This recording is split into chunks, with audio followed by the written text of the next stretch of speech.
Hello everyone, welcome back in my channel treasure world. तो हाजिर हूँ मैं फिर से एक न्यू इंटरेस्टिंग मोरल स्टोरी के साथ। बहुत ही अच्छी कहानी है, वीडियो के एंड तक बने रहिएगा। बहुत सारे न्यू वर्ड्स आप इस स्टोरी में सीखेंगे। इसके साथ ही स्टोरी को रीड करना और इंग्लिश वर्ड्स के करेक्ट प्रोनाउंसिएशन के बारे में भी सीखेंगे। तो स्टोरी स्टार्ट करने से पहले अगर आप इस चैनल पर न्यू हैं, मेरी वीडियो को पहली बार वॉच कर रहे हैं, तो मेरे चैनल को सब्सक्राइब कर लें और जो बेल का आइकन दिख रहा है उसे भी प्रेस कर दें, ताकि मैं जब भी वीडियो अपलोड करूं तो इसका नोटिफिकेशन आप तक पहुंच जाए। और अगर आप मुझे फेसबुक पर वॉच कर रहे हैं तो फॉलो ज़रूर करें। तो चलिए स्टार्ट करते हैं आज का यह इंटरेस्टिंग मॉरल स्टोरी। आज के स्टोरी का टाइटल है अ स्ट्रेंजर इन गार्डन। आ का अर्थ होता है एक, स्ट्रेंजर यानी कि अजनबी, इन यानी में, गार्डन यानी बगीचा। तो शीर्षक का अर्थ हुआ बगीचे में एक अजनबी। So let's begin the story. Once after diligently hard work, a gardener happily went with his son to his garden to bring the fruits which he had been caring for a long time।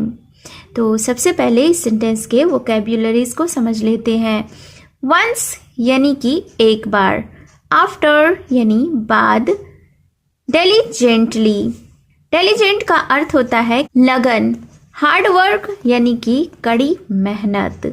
तो once after diligently hard work यानी कि एक बार लगन से की गई कड़ी मेहनत के बाद, अ गार्डनर यानी एक माली, हैप्पीली यानी खुशी खुशी, वेंट यानी गया, विथ हिज सन, विथ यानी साथ, हिज यानी कि उसके, सन यानी बेटा, टू हिज गार्डन यानी कि बागीचे में, टू ब्रिंग लाने के लिए, द फ्रूट्स यानी कि फल, विच जिसे, he had been caring for a long time.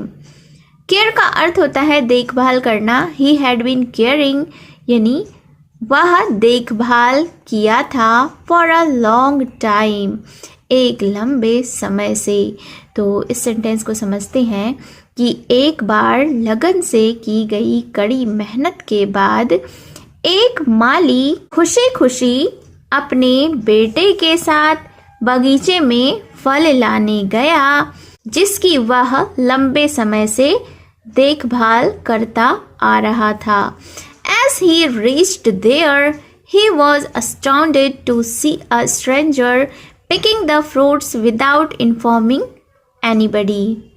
As यानी जैसे ही, he reached वह पहुंचा, there यानी कि वहाँ, he was astounded, he यानी वह, was यानी था, astounded यानी कि हैरान या चकित, to see यह देखकर, a stranger यानी एक अजनबी, picking यानी तोड़ रहा था, the fruits यानी कि फल, without यानी के बिना, informing, inform का अर्थ होता है बताना, without informing यानी बताए बिना, anybody यानी किसी को भी। तो इस सेंटेंस को समझते हैं कि जैसे ही वह वहाँ पहुँचा, वह यह देखकर हैरान रह गया कि एक अजनबी बिना किसी को बताए फल तोड़ रहा था। He went berserk and shouted। He went यानी कि वह हो गया, berserk यानी बेकाबू या आपे से बाहर, एंड और shouted यानी कि चिल्लाया।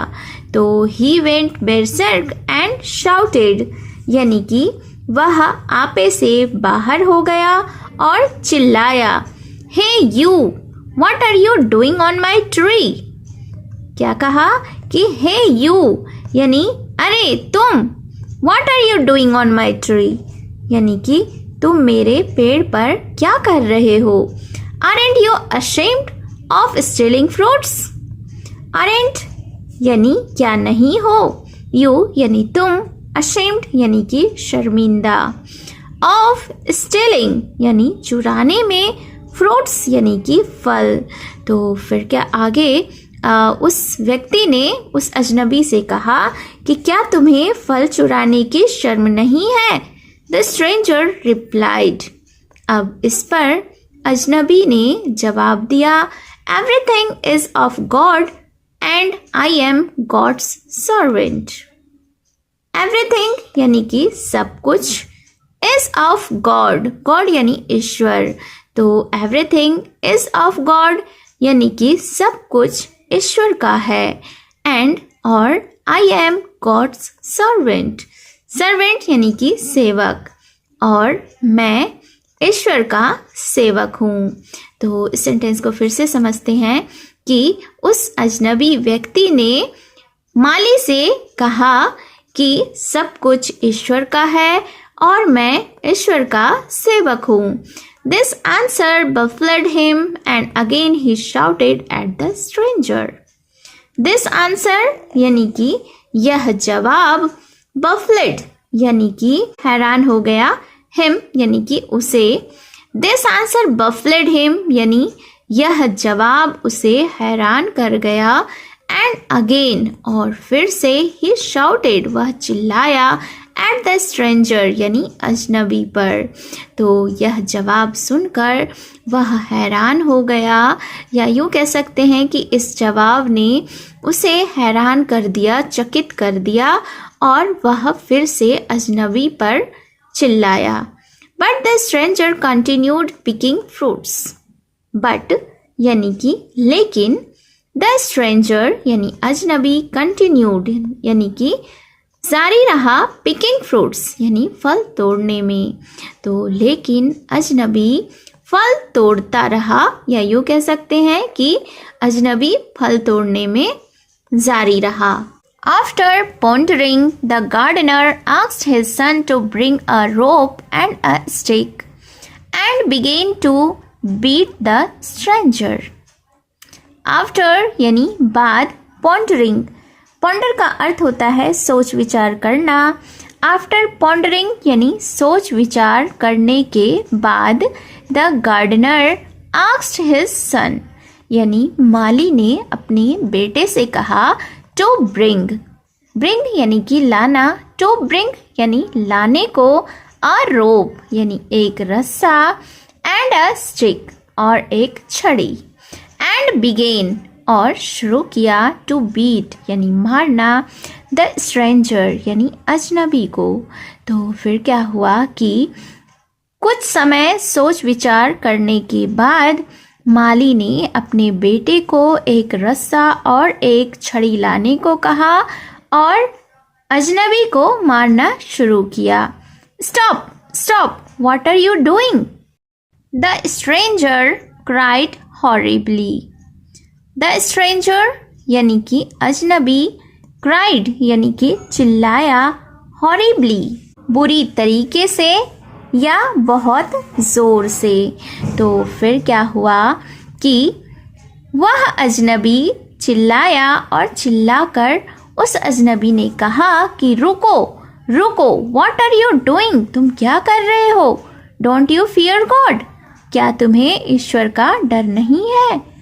Like you, I am also God's servant and this world belongs to God. The gardener prudently added. अब फिर क्या हुआ कि like you, like का अर्थ होता है जैसे, you यानी कि तुम, like you यानी तुम जैसे, I am यानी मैं हूँ, also यानी भी, God's यानी ईश्वर का, servant यानी कि सेवक, एंड और दिस वर्ल्ड यानी यह संसार, बिलोंग्स यानी कि संबंधित है, टू गॉड यानी ईश्वर से। द गार्डनर यानी माली, प्रूडेंटली, प्रूडेंटली यानी कि समझदारी से, एडेड यानी कि आगे कहा। तो फिर क्या हुआ कि माली ने जवाब दिया कि तुम्हारी तरह मैं भी ईश्वर का सेवक हूँ और यह दुनिया, यह संसार ईश्वर की है। द गार्डनर प्रूडेंटली एडेड, और माली ने समझदारी से आगे कहा, so you should not interfere in God's work. So यानी इसलिए, यू शुड नॉट तुम्हें नहीं करना चाहिए, इंटरफेयर यानी कि दखल देना या हस्तक्षेप करना, इन गॉड्स वर्क यानी ईश्वर के कामों में। तो उस माली ने उस अजनबी व्यक्ति से कहा कि इसलिए तुम्हें ईश्वर के कामों में दखल नहीं देना चाहिए। Then the stranger realized his mistake and apologized for his deed of stealing fruits. Then यानी कि फिर, the stranger यानी अजनबी, realized यानी कि समझा, his mistake यानी कि अपनी गलती, and और apologized यानी कि माफी मांगी, for his deed का अर्थ होता है कार्य या करतूत, of stealing fruits फल चुराने का। तो इस सेंटेंस को समझते हैं कि फिर या तब उस अजनबी को अपनी गलती समझ आ गई और फल चोरी करने की अपनी करतूत के लिए माफी मांगी। Moral, believe in your hard work only.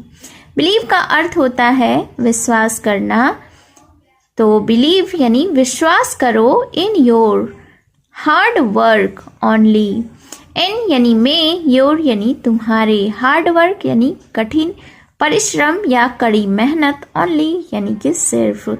तो इस स्टोरी का यह मॉरल है, यह सीख है कि believe in your hard work only यानी कि केवल अपनी कड़ी मेहनत पर ही विश्वास करो।